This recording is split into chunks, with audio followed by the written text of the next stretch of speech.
வணக்கம். நான் உங்கள் அக்குபஞ்சர் மருத்துவர் சாய் சுப்புலட்சுமி கனகராஜ். மலர் மருந்துகள் பற்றி நெறைய நான் சொல்லியிருக்கேன் இல்லையா? இன்னைக்கு ஒரு மலர் மருந்து நான் சொல்லப் போறேன். அதாவது பார்த்தீங்கன்னா, நம்பிக்கையற்ற நிலைன்னு சொல்லுவோம் இல்லையா? எல்லாத்தையும் இதுக்கு மேல ஒண்ணும் முடியாதுங்க. எவ்வளவோ டாக்டர் பார்த்தாச்சுங்க. இதுக்கு மேல முடியாது. இதுக்கு மேல இது சரியாகாதுன்னு நெனைக்கிறவங்களும் சரிதான்.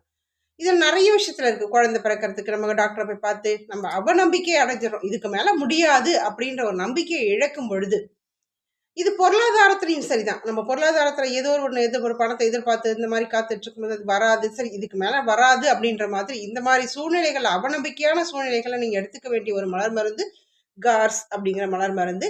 இந்த மலர் மருந்த நீங்க ஹோமியோபதி ஷாப்ல லிக்விடாவும் வாங்கலாம். லிக்விடா வாங்குனீங்கனாக்கா, அது வந்து பார்த்தீங்கன்னா, ஒரு ஒரு 3 ட்ராப்ப காலையில நீங்க ஒரு 3 ட்ராப் அது மாரி தண்ணீல போட்டு நீங்க குடிக்கலாம். இல்ல பில்ஸா கிடைக்கும்.